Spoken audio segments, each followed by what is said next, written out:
හයි නමයි ගෙදරදිම සෞඛ්‍ය ආරක්ෂිතව ලේසියෙන්ම පපඩම් හදමුද? මේෝ ලේසියෙන්ම හදාගන්නත් පුළුවන්. අනිත් එක ගෙදරදි හදන නිසා බය නැතුව ඔයාලගේ චූටි බබාලට උනත් මේක දෙන්න පුළුවන්. එන්නකෝ අපි මේක හදන විදිහ බලමු. අපිට මේකට කොස්කොල ටිකක් ඕන වෙනවා. කොස්කොල කඩද්දි පරිස්සමින් කඩා ගන්න. ඔන්න බිම වැටුනොත් එහෙම මම නෑ. කොස්කොල ටිකක් කඩලා ඒ ටික සෝදලා වතුර පිහදාලා තමයි ගන්න ඕනේ. කොස්කොල ටික ළඟින් තියාගෙන අපි මුලින්ම හොදගත්ත සව් ටික දාලා එකටම අවශ්‍ය ප්‍රමාණයේ වතුර දාලා අපි අර සව් කැඳ හදනවා වගේම මේ කැඳ එක හදා ගන්නවා. මම ගත්තේ 100 ග්‍රෑම් 50ක් විතර. මම ඒකට වතුර කප් 2ක් විතර දාගෙන මෙහෙම හොඳටම මේක හැඳි ගන්නවා. සව් ටික තැම්බෙද්දි කැට ගැහෙන්න බලන නිසා මේක දිගටම හැඳි ගන්න ඕනේ. සව් කැඳ එක හැදෙද්දි ඔයාලට තේරෙනවා නම් සව් වැඩ ටික තැම්බෙන්න වතුර මදි වගේ කියන තවත් මේකට වතුර චුට්ටක් එකතු කරගන්න.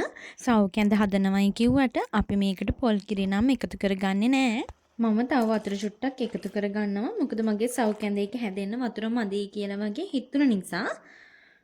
දැන් මේ සුදු පාට ඇට පේන්නේ ඒව ටිකක් පේන්නේ නැති වෙනකම්ම අර ග්ලාස් එකක් වගේ සව් වැඩ ටික තැම්බෙනකම් මේක තඹ ගන්න ඕනේ.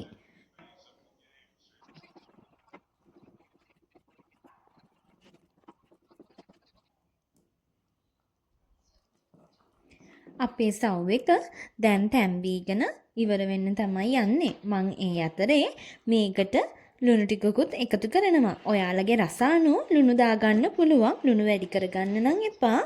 මම නම් ලුණු දාන්නේ ලුණු වතුර ටිකක් තමයි දාන්නේ. ලුණු ටිකක් දාලා මේක හොඳටම කලවම් කරගන්න. ඔයාලට ඕනි නම් මේකට ගම්මිරිස් කුඩු, මිරිස් කුඩු, තව ඕනනම් කලරින් චුට්ටකුත් එකතු කරගන්න පුළුවන්. ඒත් පුංචි බබාලා ඉන්නවනම් එයාලා සැරකන්නේ නැහනේ.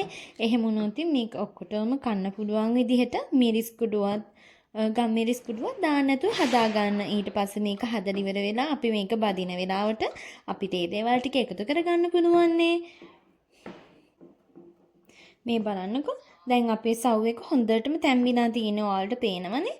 මේකේ සව් එක ඇටයක්වත් පේන්නේ නැහැ. මෙන්න මේ වගේ ඝනකම් වෙනකන් අපි සව් එක හොඳටම තඹ ගන්න. ඊට පස්සේ ලිප ඔෆ් කරන චුට්ටක් මෙහෙම නිමෙනකම් කරු ගා ගන්න. මොකද නැත්තම් අපේ කොස්කොලේට දැම්මට පස්සේ අපේ අත පිච්චෙයි. ගොඩක්ම නිමෙන්න දෙන්න එපා. හැමුණෝතින් අපේ සව් එක කැට ගැහෙන්න බලනවා. ඒක නිසා සාමාන්‍යයෙන් රස්නේ තියෙද්දි වෙන හැන්දක් අරගෙන අපේ කොස්කොලවල මේක අතුර ගන්න තමයි තියෙන්නේ. තුච්ච ගන්න නැතුව මේ වැඩේ කරන්න. මොකද කොස්කොල වලට සව් දැම්මට පස්සේ මේක රත් වෙන්න බලනවා.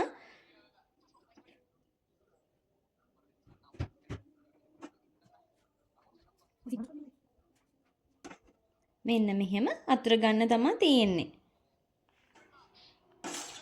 මේ බලන්න ගොඩාරියක් වතුර ගතියට නම් තියෙන්න හොඳ නැහැ.